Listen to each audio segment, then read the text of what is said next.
Darlene A. Anderson of Darlene's Utopia, and this is DU's Conversation Series 12, Race and Relationships. I am here with the fabulous author of Don't Let the White Girl Win, Miss Stephanie Small.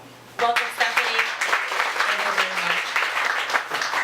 So, Stephanie, I must tell you, I've been doing my research about this book. Let me take it back a little bit. I've been preparing for this event for around 4 months now. And I got a lot of people of the opposite race, a lot of, especially white women that were eager to come out and share their views on interracial dating. Okay.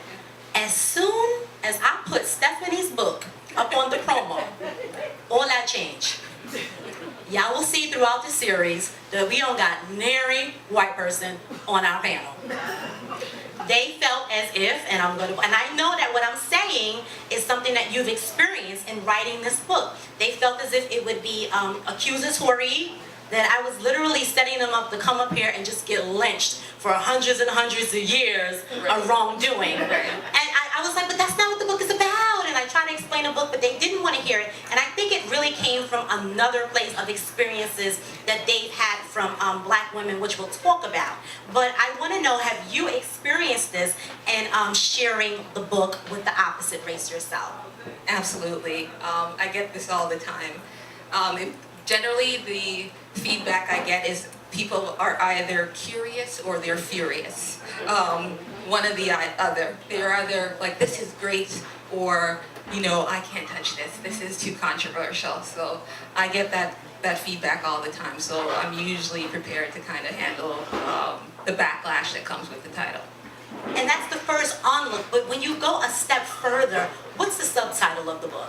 It's dating, relationship, and self-help for single sisters. Beautiful, beautiful. And it's actually speaking to some of the issues that African American women face and some of the things that we should do. And you had mentioned in one of our conversations that it's really a book on the game. It's a game. Whereas if you want to get your man, it's not about what the white woman is doing, what the Spanish woman is doing. It's about upping your game to get your man, if in fact you want a black man, correct? Right. Well, I say that, the other girl isn't the cause of black women's dating challenges. She's the competition. So I used to play basketball in my early days, and for me, the enemy, it's not about the enemy. It's about the rival. You don't have to hate the other team to want to win. You just want to win. So if the end result is the race to the finish line is the best black man at the end of the tape, then I'm teaching black women how to win. Well said. Well said. Now, your research. Let's talk a little bit about the origin of the book. What prompted you to write such a book? What were some of your experiences growing up? Well, I'm from Toronto originally, and we grew up in a very interracial environment. So I've been to schools where I've been the only black girl there. And I've been to college where I was the only black girl in the dorm. So I'm quite familiar with, the other girl. And back when I was growing up, basically, the black men of my acquaintance, they liked the other girl because her hair grew longer, she was lighter, she was brighter as far as they were concerned. So it's something that black women have kind of been dealing with throughout their lives, and I've been dealing with throughout my life. Okay. We had a previous panelist, Ms. Monica Dennis, who mentioned that what it was like for her growing up as a sister of a darker hue, and how there are like many forms of racism, not just with the opposite race, but within our own. Whereas you grew up primarily with the opposite race. Absolutely. So what was that like growing up for you? Like, what were some of the things that, and I hate to say it, but the good and bad conditions us. What were some of the things that conditioned you to be the author that you are today? Well, for me, it's not just, it was deeper. It was also in my household. I come from a very interracial family. I have nephews that are only a quarter black. So when they're standing beside me, no one knows that we're related. And I have biracial sisters and brothers. Yes. So it's a very personal experience. And in my family, it's something where, if you were too dark, you weren't attractive. I personally didn't inherit my father's curly hair, so that meant that I was not good looking. So there's a lot of things that black women deal with as far as color goes, and I wanted to attack all of those in the book and kind of find solutions for us to feel better about ourselves. Beautiful. And you raised a point as far as like the lighter hue, the darker hue, and even looking like you're not a part of the family. Because I remember, stories from my mom. My mom would say that her grandmother would have, she would say, these are my light-skinned grandbabies, and these are my dark-skinned grandbabies. These are my darkies, and these are my lighties. Oh, wow. And she grew up with a complex over that, whereas my mom is like pretty much my complexion. And I don't consider myself to be a darkie. And I don't think people of a darker hue would consider themselves to be a darkie. That's a very dark, mean word. But a lot of children grow up hearing things like that. And it kind of like stays in their mind. Based on that, how was it for you when you went to school and you dealt with the things that were happening in your household and then being in a predominantly white environment for school? Well, my mother played a very important part in my life in telling me basically that I was beautiful, and that my sister was beautiful. So my sister's a very dark-skinned woman, actually.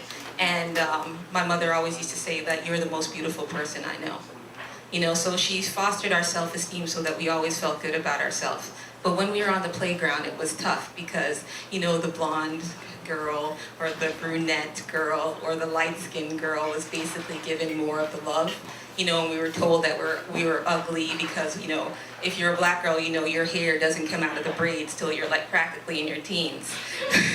And we swam a lot and we were in the sun and we got really dark, so we were told that we were ashy and all these negative concepts that filtered through our brain. But it's basically our parents' responsibility and our own responsibility to try to build up our self-esteem. So there's a lot of things that are going on in the black community, and I'm just trying to find a way to help us. Beautiful, beautiful. Okay, so fast forward, the book. The book. So we have this book. Now, when you went out and you did your research and you did your case studies, what was it like, again, with white women in this book? Were they receptive to the book when they read it? What did they say? Well, you'd be surprised. I have a lot of white friends, so when I told them, this is the title, their response was, do you think I should change the title of the book? I asked one of my friends, and her response was, no, don't change it, it's awesome. Yes. Whereas my black friends were like, one person told me, I totally support you, but I don't dig the title of the book. So I get more pushback from black women and black men than I do from my white friends, strangely. Okay. So the book is to educate. It is. To inform. What has been some of the positive results out of the book for black women? Well, I've gotten a lot of feedback on Twitter and Facebook from people just telling me that is not what they expected it to be. That it's helped them. I have a friend that told me that I talk about spiritual and mental health and ways to improve our lives, and just getting the feedback from women that it's touched one life, then I feel that I've done my job. If it's transformed one life, then I feel like I've done my job. Beautiful. Okay. So now I have a question for you, and it's a bit of I guess maybe dirty laundry. Okay. And what they say, don't bring your dirty laundry outside. Bring it. Don't bring it. And I say that because we both sit here as women of color. Right. Okay. I've heard a lot of men of African American, well, I've heard a lot of men of color, so to speak, state that it is easier, and it's not all. People at home, please don't beat me up. But it's out there. It's out there in the NBA, it's out there in other sports, it's out there with influential men of power of color. So the notion becomes that it is easier to date outside of their race because black women are complicated. Okay. You've heard that a lot. Yes, I've heard it said a different way. When I was doing research for the book, I went around and asked a lot of black men who date outside of their race, why do they do that? Why don't they choose us? And the response I got was that, what they're looking for is peace. And that black women aren't peaceful, we're aggressive and we're angry. And I was like, we're aggressive and angry. That goes for everyone. You know, I know a lot of New Yorkers. I know a lot of women who are not aggressive and angry, but that was the stereotype or the perception of that black women, they thought black women were. So that was one of the problems, and I just wanted to address that particular issue. So when women are reading this book, and because it's an empowerment book, it's a self-heal book, so to speak, a self-help book. Are they coming to you saying, because a part of the conversation series is looking at opinions outside of your own. Understanding that the way you perceive things is just that. It's your perception, and it doesn't always make it right or wrong. It's just yours. But if you are to continue in a healthy relationship, you have to learn to compromise. So with that being said, are there any women that have come back to you and said, you know what? I see what I could do better and differently if in fact I want to catch the man? Well, first of all, I say to ladies to the men that say they don't date black women, I think the black race is the only race that will say, I don't date my own. You'll never see a white or Asian or Indian man usually say, I don't date someone from my race. Whereas black men will say, I don't date black women. And I thought that was a tragedy. So I'm trying to change our press. We have we need a PR team. You know, we need a PR team. We need someone doing our press telling us that we're great and we're fabulous. I think I forgot your question, I'm sorry. No, you actually answered it. You've answered the question, that's fine. But what I wanted to add is that what we see as angry for a lot of black women is actually anguish.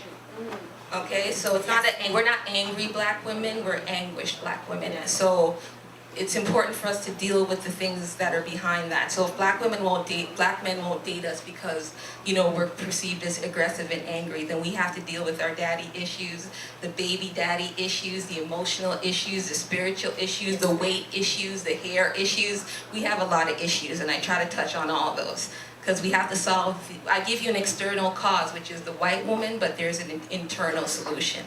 Yes, well said, well said. So what are some of your success stories? Are people getting married? Are they hooking up? Well, I'm my first success story. I wrote this book for a self-help, not just for everyone, but for myself. I was 2 weeks away from a wedding. And so my wedding blew up 2 weeks before. So if you want an angry black woman, I was angry. Wow. Right? So I started writing this book to kind of help myself. And in doing so, I tried to help others. And I think that I'm positive proof. People ask me, what makes you the expert? I'm the positive proof that you can find happiness, that you can let the things from the past go behind. So I call this book, Don't Let the White Girl Win, but I could have called it, Don't Let Your Ex-Boyfriend Win. You know, don't let McDonald's win. You know, don't let anything that you think is an obstacle to your happiness get in your way of finding happiness. Well said, well said. Well, thank you very much, Ms. Stephanie, for joining us. I don't want you to go anywhere because we're actually going to return with some questions from the audience. Okay. And you can dive into the book a little bit more. But for now, thank you. Thank you, audience. Thank you, viewers at home. I am Darlene A. Anderson, and this is DU's Conversation Series 12, Race and Relationships. Thank you.